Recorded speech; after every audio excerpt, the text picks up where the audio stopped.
Hey, what's up? It's Mike D at cyberspaceyourplace.com. Quick story about, we'll call this company Jokel Fedge. All right. So they're a large company, probably funded by investors. I don't think they're public, but funded by investors. And I don't know, they fit into the category of the big, online marketing behemoths that target the small business world, the local businesses. So we'll call them, I don't want to call them by name, so we'll call them Jokel Fedge, all right, Jokel Fedge.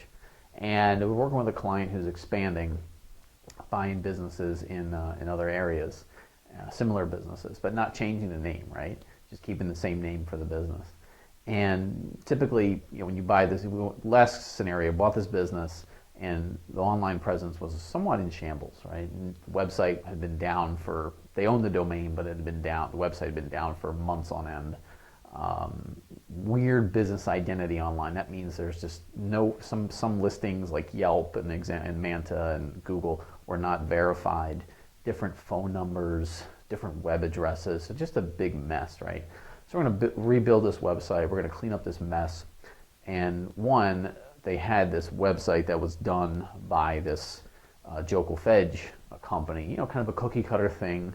And I'm looking at it, I'm like, hey, why is that phone number on that website different than the phone number I'm seeing in, say, Yelp and Yellow Pages, and the phone number they're telling me that is to the business? So what happened was Jokel Fedge, they stuck this phone number on this website. And then what they did was they actually, they own that phone number, which is like, okay, interesting. And then they stuck that same phone number in the Google My Business listing. Now, the Google My Business listing is a big deal online because that thing can be found before your website can be found. You want to just have all your correct information, hours, phone number, website, all that in there. So what Jokel Fedge did was they actually claimed the Google listing, which is a big no-no, and they put the phone number that they owned in that Google listing. What a mess, right?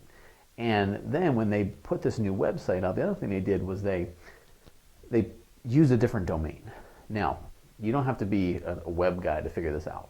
When you rebuild a website, if you say, hey, my website's bad, I need to redo it, I can't get in touch with the person who did it for me years ago, whatever, blah, blah, blah, blah, blah. When I would redo that website for you, we're going to relaunch on that domain, this domain that you own. Because that domain, one, it's an asset of your business because you own it. And number two, how long a domain's been up and active and registered actually is part of Google's search ranking algorithm. It's not a huge part. But if you registered your domain in 1998 and you've been keeping it ever since registered, well, you know what? That actually shows that you've been around for a while. And Google should take you seriously. So just the fact that a search marketing company would put a new website up on a new domain is just crazy. Right? So there's a bunch of things that are just always off when you look at some of these large companies that work with small business owners. So I just urge you just to be careful. Just think logically.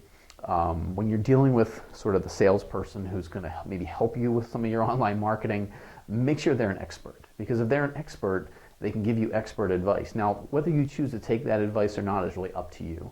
But you really want to talk to an expert and think logically about this whole thing. It's not that complicated. And I guess beware of Jokel Fedge. All right, we'll talk to you soon.